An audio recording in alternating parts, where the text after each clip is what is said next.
बिस्मिल्लाहिर्रहमानिर्रहीम। टेस्टी। जी हाँ, आज हम बनाने जा रहे हैं बहुत ही टेस्टी मक्खन। और ये वो चीज़ है जिसे बच्चे शक्कर के साथ बहुत ही शौक से खाते हैं। और अगर बड़ों को अपने मोटापे की फिक्र ना हो तो शक्कर और मक्खन खाते खाते वो भी अपना हाथ नहीं रोक सकते हैं। आज की रेसिपी मेरी बाकी रेसिपीज की तरह बहुत ही आसान है। हम इसे सिर्फ रेगुलर मलाई से रेडी करेंगे और आप देखेंगे कि मिनटों में नहीं बल्कि सेकंड्स में हमारा मक्खन बन के हमारे सामने होगा इंशाल्लाह। तो चलें अपनी रेसिपी स्टार्ट करते हैं।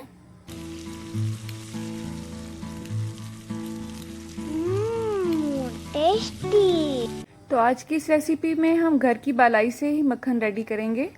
डब्बे वाली क्रीम से आप कैसे मक्खन रेडी कर सकते हैं उसका तरीका भी मैं आने वाले दिनों में इंशाल्लाह शेयर करूंगी आपसे। इस बलाई को कैसे आपने इकट्ठा करना है इसमें कोई भी रॉकेट साइंस नहीं है।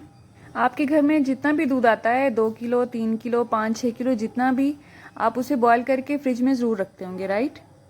अगर आप फ्रिज में नहीं भी रखते हैं और उसे रूम टेम्परेचर पे रखते हैं, बलाई तो फिर भी आएगी लेकिन थोड़ी पतली आएगी।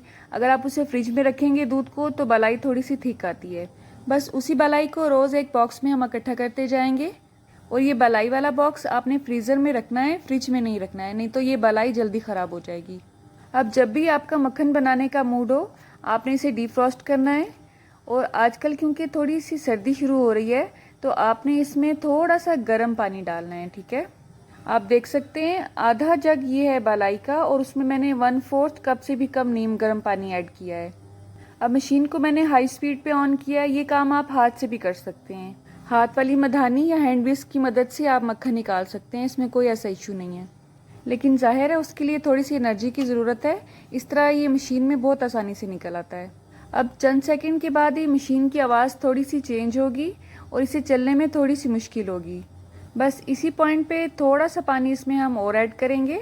अब ये आप पे डिपेंड करता है, चाहे तो मशीन को बंद करके इसका ढक्कन उतार के इसमें पानी ऐड कर लें या मेरे तरीके से पानी ऐड कर लें। और ये बात भी आप जहन में रखें, अगर आपके एरिया में गर्मी हो या जब भी गर्मी का मौसम हो और आप मक्खन निकालने लगें तो आपने इसमें ठंडा पानी ऐड करना है, गर्म नहीं। अब मैंने इस पानी को मिक्स करने के लिए लकड़ी के चम्मच को सिर्फ ऊपर ऊपर से हल्का सा हिलाया है, क्योंकि मुझे थोड़ा सा एक्सपीरियंस है और मुझे आइडिया है कि मेरा जो चम्मच है नीचे ब्लेड तक नहीं जाएगा। लेकिन अगर आप फर्स्ट टाइम ये काम कर रहे हैं तो आपने बहुत एहतियात से काम करना है। ये आप मशीन को बंद करके इसका ढक्कन उतार के भी ये काम कर सकते हैं। बस ये चंद सेकंड का ही प्रोसेस है और आप देख सकते हैं अल्हम्दुलिल्लाह अल्हम्दुलिल्लाह मक्खन हमारा बिल्कुल रेडी है। आजकल जहाँ हम रह रहे हैं वहाँ पे टेम्परेचर तकरीबन 26-28 जा रहा है, तो ना ज़्यादा सर्दी है ना ज़्यादा गर्मी है। लेकिन फिर भी मैंने इसमें नीम गर्म पानी ऐड किया है। पानी आपने ज़्यादा गर्म नहीं करना है, नहीं तो मक्खन इसमें मेल्ट होना शुरू हो जाएगा और उसमें भी मसला होगा। अब हम एक छलनी लेंगे और इसे जो एक्स्ट्रा इसमें जो पानी रह गया है वो निकाल लेंगे। अब ये जो पानी आपको नज़र आ रहा है ये असल में दूध ही है, ये लस्सी नहीं है, क्योंकि हमने इसे जाग नहीं लगाई थी। अब अगर आपकी बलाई फ्रेश हुई और आपने इसे फ्रीज़र में स्टोर किया हो तो इसका टेस्ट भी बिल्कुल ठीक होगा। तो इस दूध से आप खीर बना सकते हैं, दही और लस्सी बना सकते हैं, किसी भी पर्पज़ में इसे यूज़ कर सकते हैं। लेकिन ये थोड़ा सा टेस्टलेस होता है क्योंकि ज़ाहिर है इसमें से हमने मक्खन निकाल लिया है। कुछ लोग बलाई को ही जाग लगा लेते हैं और उसके बाद उसमें से मक्खन निकालते हैं। मुझे वो तरीका थोड़ा सा मुश्किल लगता है। मैं जब भी बनाती हूँ मक्खन इसी तरीके से बनाती हूँ, क्योंकि मैंने अपनी अम्मी को हमेशा इसी तरह से मक्खन बनाते देखा है। हमेशा इसी तरह से छलनी में ही इसे इकट्ठा करती हूँ मैं। इस तरह से आपके हाथ भी ख़राब नहीं होते हैं और मक्खन भी बन के रेडी हो जाता है।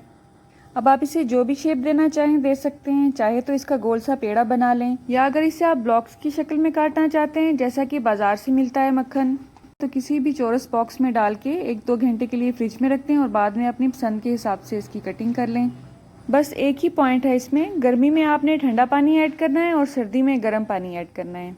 अगर किसी भी वजह से आपको टेम्परेचर का अंदाज़ा नहीं हुआ और आपने इसमें ठंडा पानी ऐड कर दिया है और काफ़ी देर मशीन चलाने के बाद भी मक्खन नहीं निकल रहा है, तो आपने सारा मिक्सचर किसी भी पैन में शिफ्ट कर लेना है और उसे आपने चूल्हे पे हल्की आंच पे 1 से 2 मिनट के लिए हल्की सी हीट देनी है। उसके बाद उस मिक्सचर को आपने शेकर में डाल के दोबारा शेक कर लेना है, तो इंशाल्लाह बहुत जल्दी आपका मक्खन निकल आएगा। आपका मक्खन नहीं बल्कि बलाई का मक्खन। और अगर आपके एरिया में बहुत गर्मी है और आपने गर्म पानी ऐड कर दिया गलती से, तो आप इसी मिक्सचर को उठा के थोड़ी देर के लिए फ्रीज़र में रख दें और दोबारा उसे शेकर जग में डाल के मशीन को चलाएं, तो इंशाल्लाह बहुत जल्दी मक्खन निकल आएगा।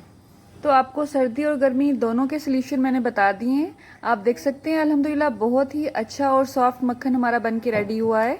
जो बलाई का बॉक्स मैंने आपको वीडियो के स्टार्ट में दिखाया था उसमें से अल्हम्दुलिल्लाह मैंने ये सारा मक्खन रेडी किया है और उसमें जो पानी हमने ऐड किया है उससे ये दूध निकला है। अब इसको हम वेस्ट नहीं करेंगे। अगर आपके पास अभी टाइम है तो अभी कोई स्वीट डिश बना लें या इसे जाग लगा लें या इसे फ्रीज़ कर दें और जब भी आपके पास टाइम हो आप इसे यूज़ कर सकते हैं। लेकिन इसे यूज़ करने से पहले आपने इसे टेस्ट करके ज़रूर देखना है। इसका टेस्ट बिल्कुल ठीक होना चाहिए तो ही आप इसे इस्तेमाल करें। लेकिन अगर इसका टेस्ट ठीक नहीं है तो इसका मतलब है बलाई फ्रेश नहीं थी, तो आप इसे इस्तेमाल नहीं कर सकते हैं फिर किसी भी स्वीट डिश वगैरह के लिए। अब इस मक्खन को आप घर में शक्कर के साथ बच्चों को दें या इसे केक बनाएं, कुकीज़ बनाएं, किसी भी मकसद के लिए आप इसे इस्तेमाल कर सकते हैं। और इस मक्खन से देसी घी को कैसे रेडी किया जाता है इसकी रेसिपी भी मैं आपसे इंशाल्लाह बहुत जल्द शेयर करूंगी। और मक्खन बनाए बगैर डायरेक्ट बलाई से ही कैसे हम देसी घी रेडी कर सकते हैं इसका तरीका भी हम नेक्स्ट जानेंगे इंशाल्लाह। अल्लाह आप सबका दस्तरखान सजाए रखे और हम सबको सेहत और ईमान का रिज़्क अता फरमाए। मेरी नेक्स्ट वीडियो तक अल्लाह हाफिज़। रुके रुके सुने, जाने से पहले वीडियो को लाइक कर दें, शेयर तो आप कर ही देंगे और सब्सक्राइब करने के बाद बेल का आइकन भी ज़रूर प्रेस करें। जज़ाकल्लाह।